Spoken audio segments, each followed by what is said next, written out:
Hey Giants fans, welcome back to my channel. This is the week 10 question and answer. So I'm going to go through some of the questions that I got on Instagram this week and answer them for you. Normally I would preview a little bit the Cowboys game that's coming up on Sunday, but I don't think anyone wants to talk about that. So we're not going to. We're just going to go straight to the Q&A and have some fun here. So let's get it out of the way. Let's start with the quarterback situation because obviously there's a lot of questions about it. So what we're going to do is run through the quarterbacks that are on the roster, what's going on with DJ's contract, and then what the draft is going to look like. So starting with Tommy DeVito, who is likely going to be the starting quarterback on Sunday. It's either going to be him or Matt Barkley, who the Giants have signed to the practice squad. Likely it's going to be one of those two guys, if not both of them, on Sunday. So they are maybe quarterback threes. Neither of them are going to be the 1 or 2 quarterback next year. Number 2 is Tyrod Taylor, who might not play again this year due to the rib injury that he suffered a couple weeks ago. He's on IR, but Dable said that he might not be back at all this season. So I know that's great. His contract is up at the end of this season, so I do not expect them to re-sign him, which means that he will also be gone. Lastly is, of course, Daniel Jones. I know people are screaming about the fact that Daniel Jones is done. He's not playing another snap as a Giant, but I think that's where you're wrong. Here's why. He signed a 4-year deal. Now, the Giants have an out after year 2, which is next season. They have an out after the 2024 season. His first 2 years, he is guaranteed $80 million, which means that the Giants owe him, I believe it's $35.5 million guaranteed next year, which means that he is not going anywhere. So he's going to be on the roster next year. It's likely that they will cut him at the end of the 2024 season. So there will be no guaranteed money after that. Now, there is a little bit of repercussions with the dead cap, but at the end of the day, it's not that much money. And if they decide that he is not their guy moving forward officially, then he will be gone after next year. Now, they are going to draft a quarterback. There's no question about that. The only question I think going into next summer and going into the beginning of the season is going to be this. Number 1, is Daniel Jones healthy? If Daniel Jones is healthy, will they have him automatically be the starter because he's healthy, he knows the system, blah, blah, blah, whatever reasons you want to give? Or are they going to let him and the rookie quarterback battle it out during the season and best quarterback wins, get the start? I'm not so sure. Like I said, it all depends on Daniel Jones's health. But the reality of the situation is, yes, Daniel Jones will be here next year, but yes, they are also drafting a quarterback. Now, when? I don't know. It's very possible they could end up with a number 2 overall pick, which means they're probably going to go for someone like Caleb Williams, Michael Penix, Bo Nix, Drake May, whoever. We will find that out in about 8 weeks or so. So time will tell on that one, but that's the overall on the quarterback situation as of right now. Now, the Giants did sign another quarterback, honestly, someone that I think no one has really ever heard of, and he has only played 2 career games. I'm trying to find his name. It's something Eisen, but I don't really think that anyone. Quarterback Jacob Eason. So we probably won't see any of him. Now, what they might do is they might elevate him from the practice squad just so they have a 3rd quarterback on the roster in case there are some injury situations. But based on the fact that they didn't do that last weekend, I don't know if they will be smart enough to learn from their mistakes and do that this week. We will find out. Okay, next up. Okay. Let's talk about Ronnie Barnes and the injuries. Now, for those of you who don't know, Ronnie Barnes is the head of the medical staff at the Giants. He is 70-something years old. He has been there for about 50 years. I don't know what is going on with the medical staff, but in case you guys didn't see it, Ryan Dunleavy, who is a New York Giants beat writer, listed all of the injuries today, and I knew the list was going to be long. I did not realize it was going to be that long, and the amount of players who have missed games, multiple games, because of hamstring injuries, neck injuries, it's literally unbelievable. So in my opinion, I think the medical department needs to go top to bottom, clear it out. Same thing goes for strength and conditioning. forget about Andrew Thomas for a second. That was a little bit of a freak injury. But when you have multiple players, when someone like Darren Waller is injuring the other leg on a hamstring, someone like Jashaun Corbin has a hamstring injury. I mean, I could go on and on. There's at least 5 players, if not more, on this team, Gary Brightwell, who have dealt with hamstring injuries, whether it's this year, last year, or the last 5 years. Something is not right with the strength and conditioning. The Giants have been leading the NFL in injuries. They've been at least a top 10 team with injuries in the NFL for the last 10 years. Something is not right. At the end of this season, they need to clean house, medical, strength and conditioning, and start from scratch. Whatever they're doing is very obviously not working. So I would like to see them change that. I'd like to see them do it immediately, but I think we can all agree that that is not going to be the case. So next time. In a losing season is the best thing to look for development in our rookies and second years. And to that, I say yes. At this point, it's the only thing that we have to look forward to. I talked about this in the podcast. If you listened or watched already, I'll just make it brief. But guys like Cordell Flott, Kayvon Thibodeau, Jalen Hyatt, Wan'Dale Robinson, Daniel Bellinger, literally almost everyone except for Evan Neal, who is a rookie or a second year, Micah McFadden, have wildly improved in the time that they have been with this team. So I think that should be the exciting part and the thing to look to if you continue to watch Giants games this season. I know a lot of people are giving up and they will not watch, and that is your prerogative. I don't blame you for 1 second. I am a masochist, so I will continue to watch every single game. Will I like it? Absolutely not. But I will like the facts that hopefully we will continue to see these guys improve, and it will make me excited for next year. So like, we got to take the little wins while we can, right? So those guys are the ones that, you know, specifically that I'm excited about moving forward. So, okay, someone else asked me, do I think the players have given up? And I think the short answer to that is no. You know, as Justin Pugh said, every player is replaceable and they are fighting for their job week in and week out. So with that being said, players don't tank. They will go out there and they will know the game plan and they will play and they will focus on improving and getting better.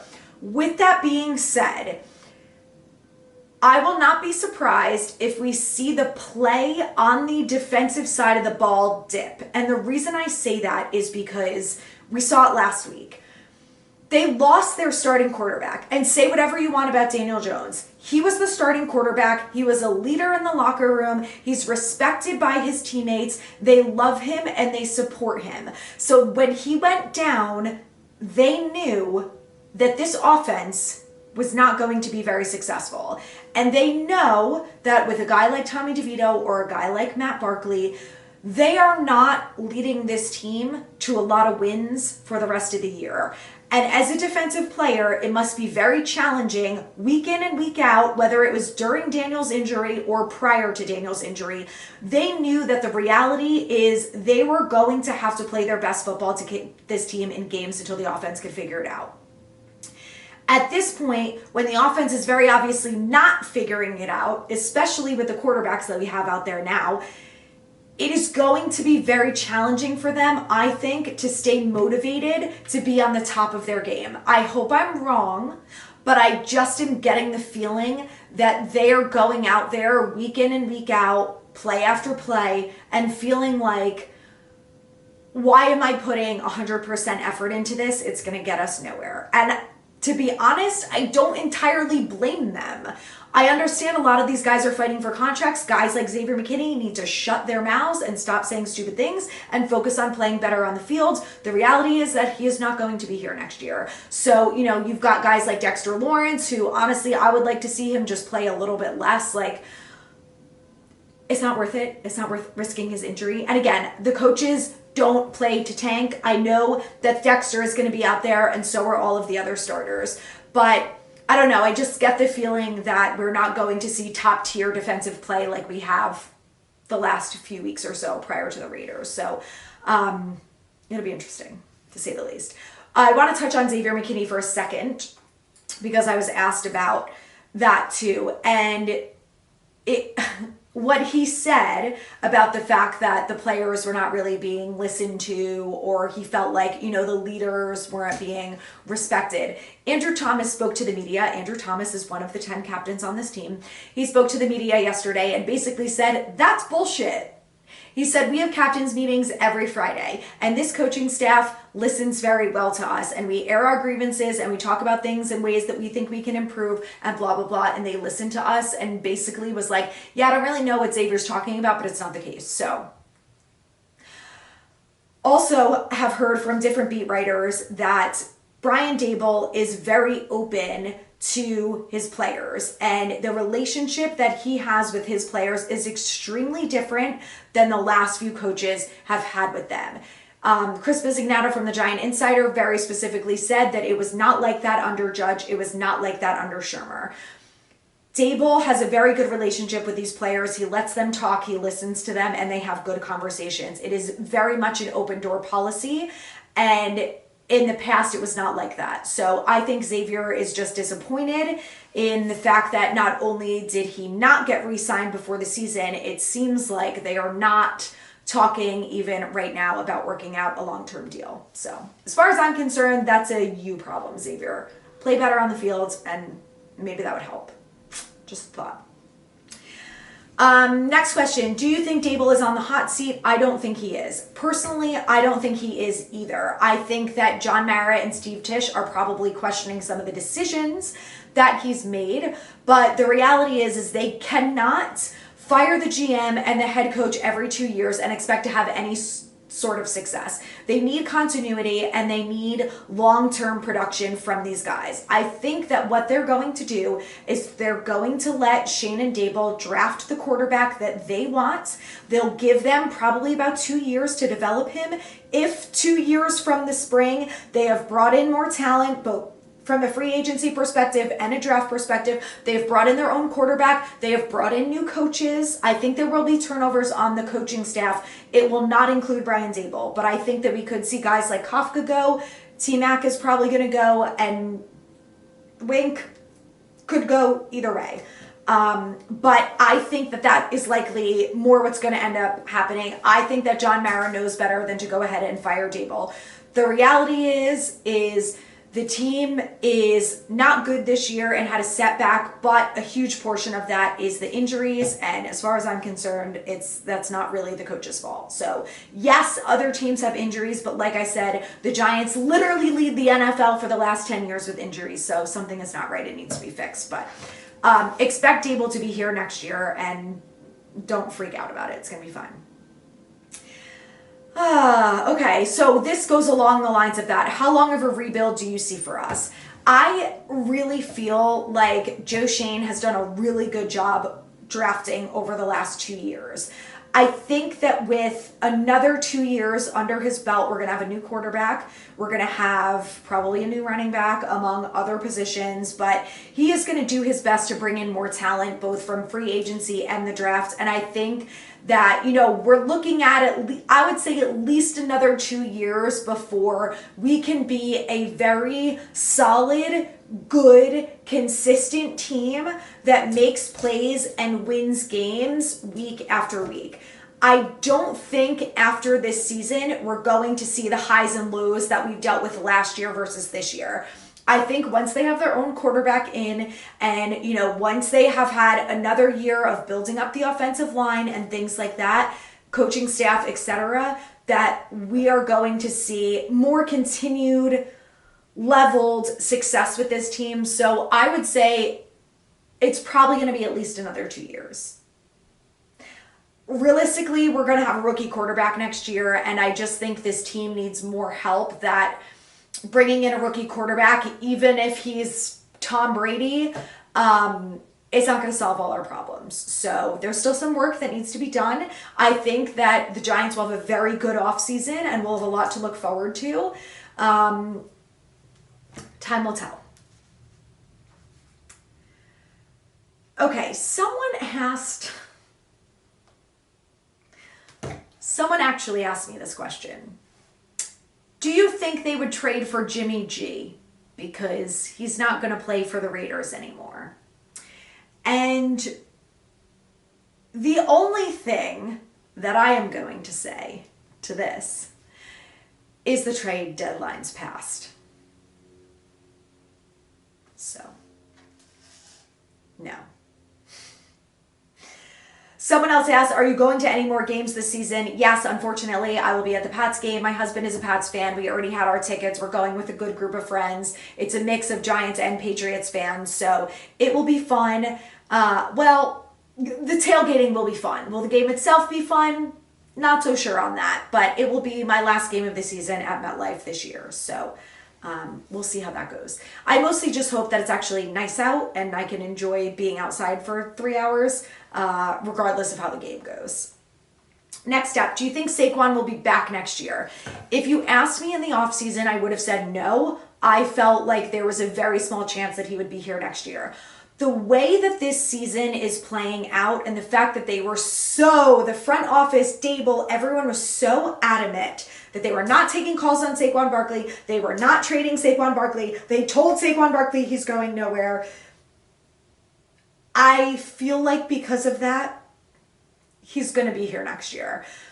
One of two things will happen. I think they will either franchise tag him or they will end up signing him to a 2-year deal. The reality is this offense needs Saquon Barkley. And until you can get a good offensive line, a good quarterback, a number 1 wide receiver, etc., we need Saquon to be able to run this offense pretty much for us. So I expect him to be here next year, which is interesting because I really thought that it would have been no. So if I get this question one more time, should we just tank for a better draft pick? Guys, let me explain something to you. For those of you who don't know, we have no control over the tanking situation. So I can think that they should tank. You can think that they should tank. The reality is it doesn't matter what we think, what you think, what I think, what the players think. Our opinions have no bearing on what actually happens. What happens with tanking is it comes from the higher ups. The coaches are fighting for their jobs, every single one of them. None of their jobs are guaranteed. Did you see what happened to Josh McDaniels, who is making a boatload of money, being fired and sitting at home right now? No one is guaranteed. And you could say, well, they shouldn't have paid him that much money. Well, they shouldn't have signed him to a contract. It doesn't matter. The guy is still getting paid. He doesn't have a job. So these guys are fighting week in and week out for their jobs. The coaching staff is not tanking. That includes Brian Dable. It includes Wink Martindale. It includes Brian Kafka. Now, you could say, well, it looks like based on some of the decisions that they're making that they are, but the reality is they're likely not because they want to have a job next year. And if Mike Kafka continues to call a shitty ass offense, regardless of who his quarterback is, he's not going to be here next year. And that is a bigger problem for him than it is for us. So the coaches are not in tank mode. The players are not in tank mode. Again, like Justin Pugh said, they are all replaceable. If they get injured, goodbye. They're not making money, they're not on a team, and they are out for the rest of the season and have to rehab until they hope they get a new contract somewhere next year. Players don't tank. Now you could say, well, I want the front office to tank. Well, that's great. I want to win the lottery too, but some things we have control over and some things we don't. The thing is, this team sucks, okay? We have a hard schedule coming up. We are playing the Cowboys and we are playing the Eagles twice. And some of the other teams that we're playing, like the Patriots and the Rams, who are also not really that good, we're probably not going to beat. So we don't have to tank at this point because we suck. So take with that what you will. But that's the tank situation. Someone asked me this question: why am I still a Giants fan? And all I have to say is I hope you continue to be a Giants fan. We are all struggling right now. There's been a lot more downs than there have been ups, but I still believe in the guys they brought in. I believe in Shane and Dable. You don't fix a shitty roster and a shitty team overnight. So it's going to get fixed. It's going to take a little bit more time. I know we have to be patient. I know some of you don't want that, but if you're a true fan, that's what you do. You stick it out through the bad times, and then you rejoice during the good times, because the good times are going to get there at some point. Just be glad you're not a Jets fan, okay? Let's end on this, which I think is a great, fun question. Theoretically, if you could pick one player in the entire NFL to play for the Giants next year, who would it be? So I have two options for this, if I may. The first one is going to be Lane Johnson. We all know Evan Neal is not good. So here's what I would do. I would bring in Lane Johnson, I would put him at right tackle, and I would move Evan Neal to guard. You have to try Evan Neal at guard and just see what happens. Let's just say, for shits and giggles, that he's really good at guard. We could potentially have our offensive line figured out. And then, boom, all we need is a quarterback and probably a number one wide receiver. And our offense could theoretically be changed overnight. So that would be a huge move for me that I feel like would immediately have an impact on this team, and it would immediately just make this offense better. I mean, we all saw it with the Eagles. When Lane Johnson was out that one game, Jalen Hurts was a disaster. He had 3 interceptions because he had no time. So you bring him onto our roster, you got Andrew Thomas, John Michael Schmitz, and Lane Johnson. Glorious. I love it. My other option would be Justin Jefferson, because obviously he's another guy that you just bring in immediately, would be an impact player. He would be the go-to guy for DeVito or Jones or whoever the quarterback is for the Giants, Matt Barkley. He just would immediately be an upgrade and would be a number one go-to guy for the quarterback. He's always open. He makes contested catches. He's the best in the league for a reason. So those would be my 2 picks. So you guys answer that question in the comments. Let me know who you would bring in if you had the chance, just for fun, and let's compare answers. So thank you guys for watching. I will be back next week with a Cowboys-Giants recap. It's going to be fun. It might be a whole 5 seconds long, but I'll be back with a recap, and then we'll get back to the Q&A next week. So thank you guys for watching. Make sure to like and subscribe, and I'll see you next week.